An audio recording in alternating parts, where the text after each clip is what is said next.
I covered this game about a month ago, and I honestly had a lot of positive things to say. This game is in one of the best states it's ever been in, and even better than that, the game is entirely free. If you love third-person shooters like SOCOM and hell, even Rogue Company, then you're going to love this game. But since then, 1C Studios has done an amazing job updating the game and making it something enjoyable for its player base. It's time to strap on your armor, pick your favorite camera angle, because today we're talking about Caliber and how it's shaping up to be the most dominant third-person shooter to date. Also, if you enjoy what you see today, make sure you subscribe to the channel and tap that bell to all. Okay, let's continue. For those that don't know about Caliber, first off, how dare you? Second, Caliber is a free-to-play, team-based, tactical, third-person shooter featuring special forces units from all around the world with unique abilities and equipment. There are also various game modes as well, such as PvE, PvP, and PvPvE. This game was first born in 2015, first announced in 2016, and entered open beta in 2019, and since then, the amount of updates 1C have done with this game have only seemed to be good changes. Speaking of updates, 0.19 has just launched recently, and with it comes some big changes and even bigger news. The biggest bit of news we got last update was the return of US-based servers, so we can only go up from here, y'all, honestly. To start things off, we got Nick, otherwise known as Scumbag Juju, how you doing, showing a rework on the way you select roles. Once you hit battle, you can either select multiple roles, all the roles, or just one. Don't worry about needing to constantly select it time and time again, because these choices will be automatically saved, and I do have to add, this is an absolute beautiful game design.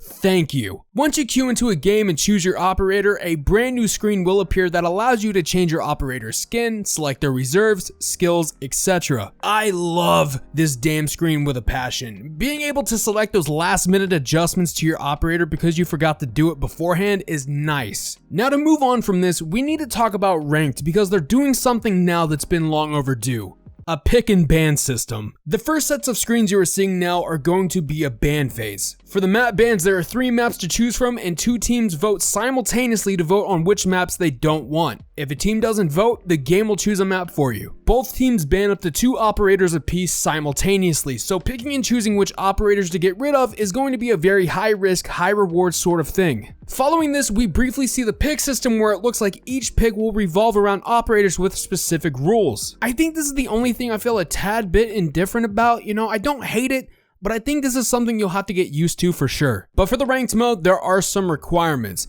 Your account level needs to be 20, and you need to have at least 3 level 10 operators in that same role. So 3 assaults with level 10, 3 supports level 10, so on and so forth. Will it take some grinding? Yes, but in the end, it'll give the people you're playing with and against some hope that you know what you're doing. The last thing I need personally is a level 20 on my team who just bought an operator and they have little to no idea how to use them. Shit's more annoying than getting a pebble stuck in your shoe and you can't get it out. The grind is going to take a little bit, but it's going to be enjoyable because not that long ago, Caliber redid their whole entire monetization system, so now all you need to do to unlock new operators is play the game. I think that is a fantastic business model, and I know at the end of the day, companies have to make their money, but hey, I enjoy this business model from 1C Studios, so GG's to y'all. We're not even done yet, because for the longest time, the game ran on its own launcher, which I feel discouraged a lot of people from playing the game. There are a lot of launchers out there, Battle.net and Uplay being the absolute fucking worst in my opinion, but it's almost like an inconvenience to keep up with another one. I mean, me personally, I have Steam, Epic, Uplay, Battle.net, Caliber, it just becomes too much. Well, I'm happy to announce that this game is coming to Steam on April 12th of this year. Now, when I saw this, when I heard it, I almost needed a hazmat team to clean out my keyboard. I've been waiting for this game to hit a more accessible platform like Steam because the second it does, this game's trajectory ain't stopping. Side note, I'll be leaving the link for the Steam page in the description and pinned comment. Go support these guys. They 110% deserve it. I personally would like to see the introduction of Steam Workshop content in the future, and I know it's probably something that won't be possible right now, but with time, this is going to be a monumental third-person shooter. And before you pop off on me in the comment section, take a good, honest look at the third-person scene as of recent.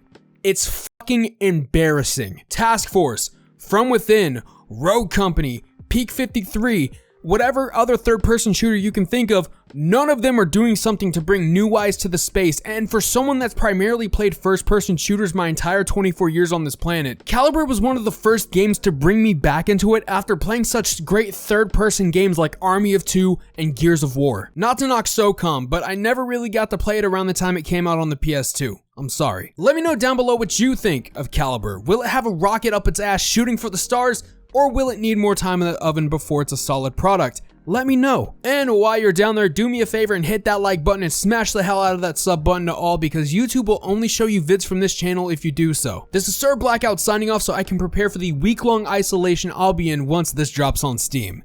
Later.